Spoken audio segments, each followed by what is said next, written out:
everybody, Moarhammer here, got another battle report for you. It's a pretty good one with my Nurgle forces against a Khorne Bloodbound force. It's the same guy I had that really massive game against, so it's a smaller rematch. Nevertheless, good. So I'll get straight into the army breakdown.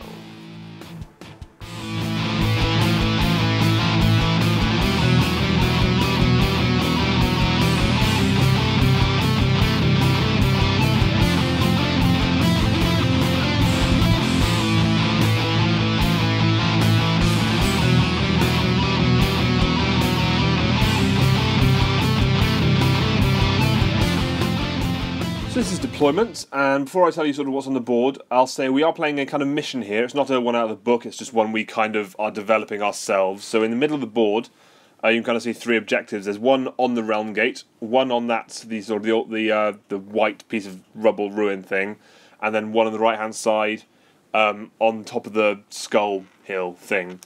The basic idea is at the end of every battle round, if you have a unit within 3 inches and the opponent has no units within 3 inches, you get 1 point. So it accumulates throughout the entire game, and that's the point.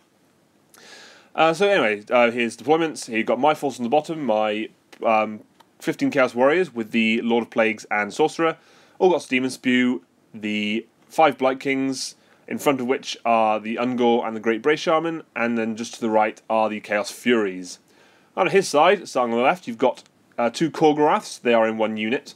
5 Skull Reapers, a Khorne Lord on Juggernaut, a Bloodstoker, 15 Blood Warriors, a Slaughter Priest, a War Shrine, and 5 Marauder Horsemen. So he actually finished deploying first, so I got to... So he got to choose who went first, and he chose me, unfortunately. So I kind of do this, I push my stuff forward, I put some... So I actually had a bit of a plan here to use my Ungor as chaff, so I put Inspiring Presence and Mystic Shield on them. Don't worry, you'll see what happens later on. And then I also used the Chaos Sorcerer's Ocular Visions thing on my Chaos Warriors, just in case they got hit by anything, on the off chance. With nothing else in range or to do, really, we jump straight to his turn. His Marauder Horsemen run around on top of that hill on the right-hand side. On the left-hand side, the Korgoraths move to the objective in those building things. Everything else comes up forward very tentatively. He obviously he didn't want me to get the next turn and then be able to charge stuff, so he kind of hung back, which is fine. Then with nothing else happening, we go into the initiative roll-off, and he wins it. Rubbish. So he does a kind of a double tap thing here. His Blood Warriors move forward as far as they can without running, and his Slaughter Priest uses that "come here, get over here" thing that he's got. So I have to run sort of D6, or I make a run move towards him. So that happened, so my Ungor now pulled out of position a little bit, and he can probably quite easily charge me. He also used his War Shrine's ability on them, and the Bloodstoker's ability on them, so they are running plus 3 inches, or they're charging plus 3 inches, so they should have very little problem getting in there. The Marauders were happy where they were, they moved around to the side, the Korgorath the same, the Skull Reapers and Lord at the back kind of stay where they are. So in the shooting phase, he throws some javelins at the Furies. I managed to kill one. That's kind of fine. Over here, then, we go to charges, and his Blood Warriors slam into my Ungor. And that's fine. I was actually not too worried. I was kind of using the terrain to my advantage here, which is something that you don't see very often in fantasy games. Because of his 32mm bases, he's actually really struggling to get as many Blood Warriors into base contact as he can, so he only actually managed to get about 7 in. So when he piles in, he's only got about 7 or 8 that can actually strike, which is actually quite diminished considering there's 15 of them there, which is fantastic. So he piles in, he attacks. Because he flubbed his rolls a little bit, I've got a 4-up save from Mystic Shield. He only actually kills 4, which is fantastic. So, and I've got Inspiring Presence on them, so they're not running anywhere, so I've still got a decent roadblock there, that's fantastic. And I'll put my plan into motion in a second. So first, however, I pile back in, and I do absolutely nothing, which is actually fine. I don't really want to give him any chances to kill me back by wounding him, so absolutely fine with that. So we go into my turn, and my plan gets put into action. I flee with my Ungor, and they can flee. So they have a move of 6. They get +1 to their run rolls, and I rolled quite half my run. I think I rolled 5. So they ran 12 inches around, and they kind of wrapped around the side. So they ran around and stayed within 3 inches of kind of almost behind them. So The idea of this is now I can slam my Chaos Warriors, Orgots, Demon Spew, and my Blight Kings, a huge part of my force, straight into these Blood Warriors and really smash them to pieces. And what's the best part about that is my Ungor are creating a shield from those Skull Reapers. So if he wants to come and rescue the Blood Warriors, he's got to go through them first. While they're not difficult to get through, it's still time that he has not got. So that was my plan. So that's what we do. They run around, I move everything forward to get ready to slam into the Blood Warriors. I also moved my Furies up onto that hill.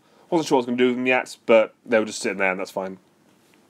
In the shooting phase, Orgots uses his tongue attack to kill one Blood Warrior and wound another, and that's fine.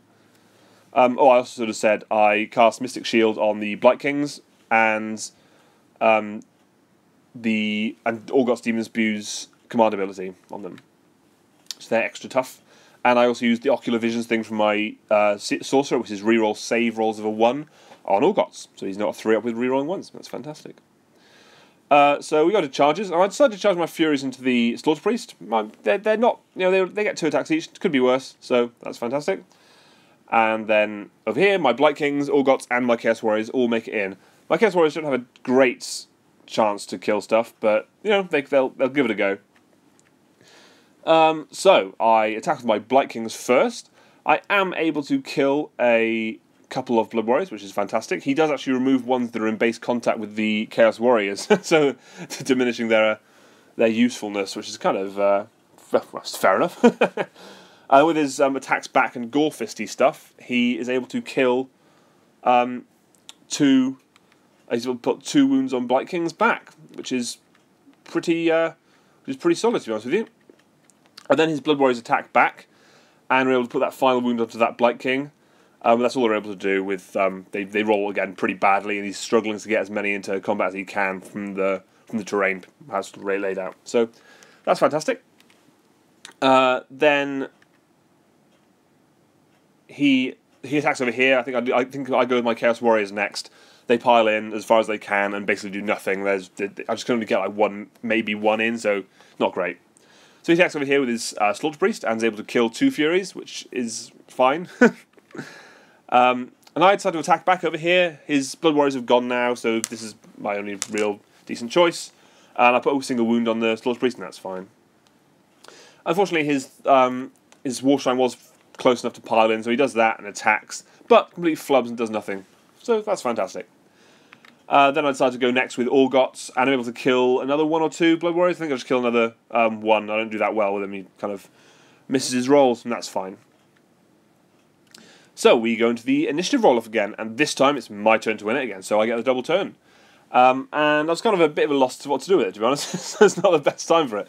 I run my Ungor as far forward as possible towards the Skull Reapers to create more of a tighter kind of roadblock. I put Orgot's command ability and Mystic Shield again on the Blight Kings, so they're now nice and beefed up. I flee from the combat with the Blood Warriors with my Chaos Warriors because they were kind of stuck and they're not doing anything, and I wanted to have them free. So if he charged the Ungor with the Skull Reapers, I could then hit back straight away with my Chaos Warriors. That was the plan. Equally, my Lord of Plagues was on the left-hand side, kind of moved up to try and go for those Khorgoraths and such. So we go to the shooting phase, and Orgots uses his tongue again, and is able to kill, does 5 wounds to Blood Warriors, so kills 2 and does another wound to another, which is fantastic. So in the charge phase, the Lord of Plagues goes in here, and that's the only charge that gets completed. So we go into combat, and I go first with my Blight Kings. They don't do too badly. They kill another 2 or 3 Blood Warriors. They do pretty well. Unfortunately, with his Gore Fist attacking back, he smashes. He puts 4 wounds onto them, killing a whole 2 together. So 1 had 2 wounds on him. He rolled like triple 6s on the Gore Fists, and then he attacked. He piled in with the dead guys and attacked and killed another one. So that's sad. So then he piles in properly with his Blood Warriors and attacks. He's able to put 2 wounds onto a Blight King and a wound onto Orgots. And that's all right. I'm not too worried about the Orgots. But sucks that he managed to wound the Blight King. So I go over here next with my Furies and do absolutely sod all, and that's fine. And I think he attacks back straight away and does absolutely nothing. He flubs his rolls. So I go over here then with Orgots, and does pretty well this time. He's able to kill 3 whole Blood Warriors, which is fantastic. So they're down to a diminished number of 4 now, so that should be over fairly soon. And in the Battle Shock phase, I think that's with... Oh, no, sorry. So I missed with half... He's got this special rule where if he misses with up to half his attacks, he gets extra attacks. So I do get that. I get my extra attacks, and I kill another 1 Blood Warrior. But that Blood Warrior gets a Gorefist attack back at me and does a wound on me, so that's fine. Then we go over here, his War Shrine attacks, and kills the last 2 Furies, and that's fine. They're out of the way now. Can't argue with that. So we go into his turn. His War Shrine moves up to the hill on the right-hand side. His Slaughter Priest comes down onto the rocks to join in that combat in the middle. The Horsemen kind of run around to start throwing javelins at stuff, and his Skull Reapers kind of mill around, going to attack the Ungor. I did forget to mention here, when he attacked with his Khorne against the Lord of Plagues, he was able to stick 2 wounds on it, so that sucks. But he's not getting points for that objective now, so that's kind of the point of that. So, with nothing else really to do, he goes to the charges. His Slaughter Priest charges into my Blight Kings over here, and his Skull Reapers charging over here. And this is the one he goes with first, because it seems like the logical choice. But he rolls really badly. He's only able to kill 4 Ungor with all those Skull Reapers, so that was fantastic for me. So I go next over here with... I think I attack with my Blight Kings here, but absolutely fluff my rolls and aren't able to do a single wound to anybody. Which just sucks. I think I split my attacks, 1 to the Blood Warriors, 1 to the Slaughter Priest, which ended up being just doing nothing. So then he piles in with his Blood Warriors, but equally he's able to do nothing, which is great. I love it when no one does anything. Then I attack over here with my Lord of Plagues, and I am able to put a couple of wounds onto the Khorne, which is fantastic. And then his Slaughter Priest attacks, and whoa, this guy, goddamn, he's able to kill both Blight Kings. He gets 2 wounds through. I fail 2 saves, and they got 2 damage each. So the remaining 4 wounds straight into the Blight Kings, and they die, and that's sad. Then Orgots gets to attack, however, and he chops up 2 more Blood Warriors. Does take a wound in the process from the Gorefists, but that's all right. There's only the champion left now. That's fantastic. And over here, he's able to get another wound back onto the Lord of Plagues. Then up over here, yay! My Ungor are able to do a single wound onto the Skull Reaper, which is fucking fantastic. Then we go to the Battle Shock phase. I do lose a couple of Ungor to Battle Shock. I think I lose 2 to Battle Shock. But more importantly, he loses a Blood Warrior to it. So the final Blood Warrior fucks off back to Bloodo land, and that's fantastic. So then we go into my turn. My turn. So we do a bit of movement. So I toyed with which ways around to do this, but I ended up making this choice. I'm not sure if it's the right one or not. I charge Orgots off, piled up with all the buffs I could give him. So he's got Mystic Shield, he's got Demonic Power, he's got Ocular Visions or whatever. He charged off towards the Skull Reapers. I figured he'd be the best choice as that compared to the Chaos Warriors, who charge off towards the Slaughter Priest and the War Shrine to try and take care of them. I did cast Arcane Missile on the Skull Reapers, and I was able to plink one off, so that's why there's 4 of them there rather than 5. And that's fantastic. I fled with my Ungor away from the Skull Reapers, so they didn't get in the way of Orgots, and that's what we need. You see them kind of in the middle there. So, in my shooting phase, I missed my 1 tongue attack, which is sad. So we go straight into charges. My Chaos Warriors charge the Slaughter Priest and the Marauder Horseman. We couldn't actually find any information about whether multi-charges are legal or not, but there seems to be no reason why they're not. So that's what we kind of agreed this is okay. If you have a reference on why that wouldn't be the case, then please let me know. I'd be interested to find out. Also charging my Sorcerer and Great Bray Shaman. I know they're not great in combat, but they might just give me that little bit extra. So I go over here. I also charge with Orgots over here, and I go first over here. I'm able to kill 2 whole Skull Reapers and put 2 wounds onto another. Obviously, they have that interesting thing where if they die on a 4 or 5, they do mortal wounds to their opponent. So that happened, he rolled 2 mortal wounds. So I took 2 mortal wounds, but because Orgots has essentially the same rule for his Acid Ica thing, I did a wound back, killing that last guy who had 1 wound. So there's only 1 more Skull Reaper remaining, and that's fantastic. Then we go over here with his Slaughter Priest, who attacks and does absolutely nothing, I believe. So I attack back with my Chaos Warriors. I'm able to kill, put 2 wounds onto the Slaughter Priest, and I do kill 2 Marauder Horsemen as well. I didn't get a picture of that, but I killed 2 Marauder Horsemen. Over here, he attacks with his Khorgoraths and is able to put 2 wounds onto just another. Yeah, that is 2. So he generates 1 wound, regenerates 1 wound every hero phase. I've already generated 1 last hero phase, and then he put 2 wounds back on me, so that's fine. Here you go. So he attacks with his Marauder Horsemen, or I attack with my Wizards, and I'm able to totally wipe them out. They do really well. Even though they've only got 1 attack each, they've got high damage, like D3 damage, so they are able to hack their way through the last 1 or 2, and the last one pisses off from Battle Shock. Speaking of Battle Shock, the last Skull Reaper over here, who did attack but did nothing, runs away. Yay! He rolls a 6, and he lost 4 of them this turn, so that guy fucks off and is nowhere to be seen, which is fantastic.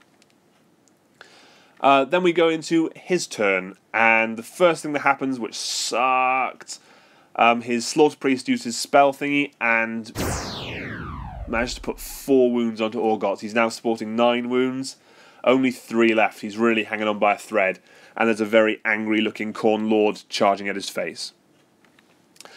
So I'm sorry, I do forget to take a few pictures here because it was getting really intense at this point of the game. But all that really happens in his turn is his War Shrine moves up to the Chaos Warriors, and his Khorne Lord on Juggernaut moves up to Orgots.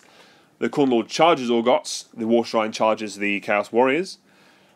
He goes first with his Khorne Lord against Orgots and is able to kill him. Ah! So close. He did a full 3 wounds to him. I only failed 1 save. He rolled a 3 on his D3 and Orgots died, and that's really sad. So, yeah, my general goes down, and that's that. I think I attack next to my Lord of Plagues, who does nothing or does a wound, and then his Khorgoraths attack me and able to put the last final wounds on me as well. So I've lost my Lord of Plagues there as well, so it's going to tits now. However, I do attack over here with my Warriors. I'm able to put 3 wounds onto the War Shrine, and I think I put another wound onto the Slaughter Priest, and that's fantastic. And when he attacks back with those guys, he does fuck all, so that's fantastic. So we go to the initiative roll-off, and he wins it again, unfortunately. So he kind of charges forward. His Slaughter Priest doesn't do anything, unfortunately. But his Khorgoraths that are now free come charging out, and his Khorne Lord comes charging out as well. In the combat phase, he goes first with his, I believe, his Slaughter Priest, and is able to hack 2 warriors apart, and that's fine. Then I go with my Chaos Warriors. These guys up here are able to smash apart that Slaughter Priest, and the other Chaos Warriors are able to put 6 wounds onto the War Shrine, which is pretty good. So that thing's really hanging on by a thread now. I think there's only 2 or 3 wounds left on that thing too. When we get to the Battle Shock phase, however, 2 Chaos Warriors do run away, so they can go and fuck themselves. So we go to my turn. I do try and cast some arcane missiles at the Khorne Lord, but unfortunately nothing comes to fruition. They move across. Everything moves across to the sort of centre of the board. My Ungors charge up towards the Bloodstoker on the hill to try and charge him, but that's not very likely to do much. So we go to charges. My Sorcerer Lord and 4 Ungor are able to charge this guy, and that's fine, whatever. And that's it. So we go into combat, and the only thing that really happens is I'm able to kill the War Shrine. First thing that happens, knock it down. That's dead. With the combat with the Ungor and Chaos Sorcerer, absolutely nothing happens. I do nothing to him, he does nothing to me, and that is the end of the game.